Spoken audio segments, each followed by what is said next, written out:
We got a video request recently on, and I quote, how prisoners get big, or incarcerated individuals, muscularly. First off, I'd like to begin talking about there have been many studies noting the higher than normal or superior levels of testosterone in the majority of incarcerated individuals. Most studies have found that those individuals have much higher levels of testosterone than civilian individuals, we will say. And let me also note that just because someone has superior levels of testosterone in the system might not make them muscularly jacked, as it were.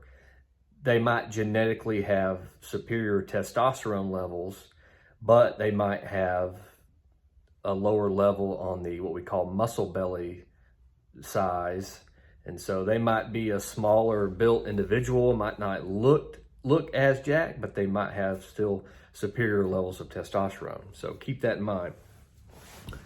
But typically those two go together. High testosterone levels, great muscular genetics, or what we call muscle bellies.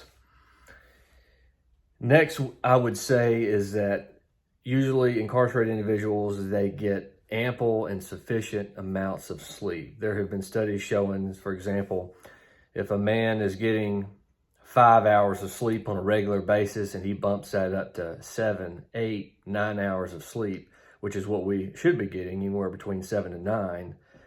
9 would be absolutely perfect. And many professional athletes, movie stars, they're getting anywhere from 9 to 10 hours of sleep a night. If that goes to show you how important sleep truly is in regards to all of our functions, especially our endocrine systems.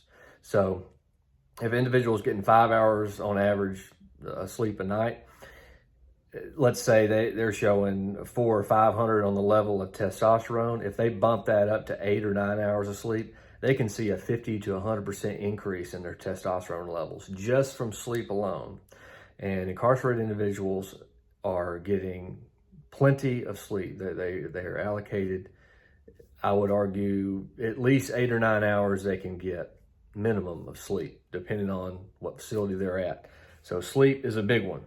Next would be food. Most individuals are getting a minimum of 3 square meals a day, and if they have sponsors externally, if they have some type of job within the system, they're able to get other snacks through the prison store systems or canteens, as sometimes they're known. Now, I will say that most of that extra food, the snacks that they can get outside of the 3 square issued meals a day, to the best of my knowledge, they're not the highest quality of foods. They're, for example, they're convenience type snack foods that you would see on a convenience store shelf. Things like ramen noodles, honey buns, things such as that. So, but they are, regardless, they are additional calories that they are getting, which will absolutely aid in the support of muscle growth. The next thing I would say is that overall, most properties, most facilities, they are extremely regimented, much like the military is regimented. It's lights out, sleep is during a certain time, and they have certain time for yard time, physical recreation activity, and or gym time. Usually I think that's encompassed together, an hour or 2 hours max, depending on the facility that you're at, I believe. Typically that's at the same time for that individual for an extended period of time. Their meals are at the same time, they're sleeping at the same time. It is a set schedule every single day, and it is consistent for the most part, unless that individual changes facilities or if they find themselves in a different area on that facility. For example, if they're going to the hole, they're going to have a different schedule. If they're in max security versus low security, if they're being moved from one to the other, their schedules will change. But for the most part, it's highly regimented. Everything is scheduled to a T every day, consistent. consistency is absolutely key. The next thing I will say is that within these facilities, oftentimes there are organizations and or brotherhoods that are formed, and there is a camaraderie within those groups. A lot of motivation is created within these groups. So for example, me personally, if I'm working out by myself, there's nobody around, I'm creating my own motivation within. Let's say I'm doing bench press that day. I might be able to get 225, 5 reps. Not very motivated, feeling kind of tired by myself. I get it up 5 reps. I'm satisfied. I rack that weight. That's it for the day, for the week on bench press. Well, I go somewhere like Gold's Gym. I'm in there with 10 or 25 dudes who are all jacked bodybuilders, hard-hitting individuals. I have noted this and studied this personally. I'm going to get that same weight anywhere from 50 to 100% more. So if I'm normally doing 5 reps by myself, alone, feeling kind of tired that day, if I step in that environment, I'm going to do that same weight at least 8 times. If I'm feeling really good that day, I want to get that same weight 9 or 10 times. So it is absolute truth in that putting yourself in a great environment with individuals that are motivating you, pushing you, you can be almost double better. There is no question on that. So that is a big part of it.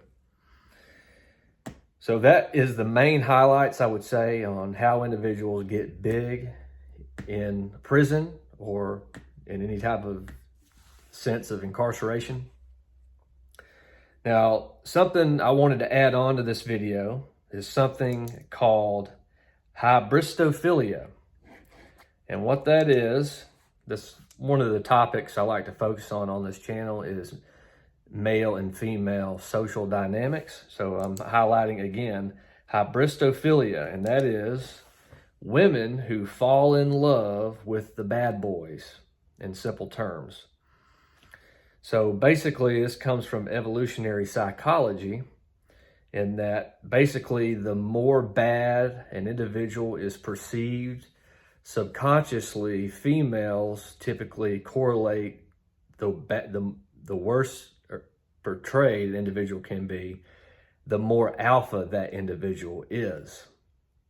Now consciously they might realize that they're not going to be able to have a relationship with that individual, but subconsciously they are deeply attracted to those individuals, especially on a sexual level, because evolutionarily psychology says that, hey, this individual can protect me, it can protect my offspring from other individuals. So for example, the situation where we're talking about Ted Bundy, there was a recent series on Netflix. Zac Efron played the character Ted Bundy. And you can look up that individual and all the atrocious crimes that he allegedly went through with and was found guilty of those charges. But he had fan clubs, fan mail, and allegedly he even fathered a child behind bars. There are countless women who get married to prisoners behind bars. There are, I think it's called conjugal visits, where they're able to have physical relationships behind bars with these individuals. There are marriages that are organized and completed, women for men behind bars. You can look this up. Again, it's called Hybristophilia, Hybristophilia. And this is much more common than you would think. And many would argue that it's very simple, that these women, if not consciously, absolutely subconsciously, they are connecting the worse an individual is portrayed or accused or convicted, the more they link that individual on the totem pole of being an alpha male. And this is just how females have been attracted to males since the dawn of mankind. And that's probably, it's been that way for millions of years and probably will continue to be that way. But I just thought this was an interesting video topic. I wanted to get this video out, and I wanted to segue into the topic of hybristophilia. So it's all very interesting stuff. I encourage you all to research it yourself. Tap the thumbs up icon, the bell icon, subscribe to the channel. We do appreciate you watching. Share this video. Have a great day.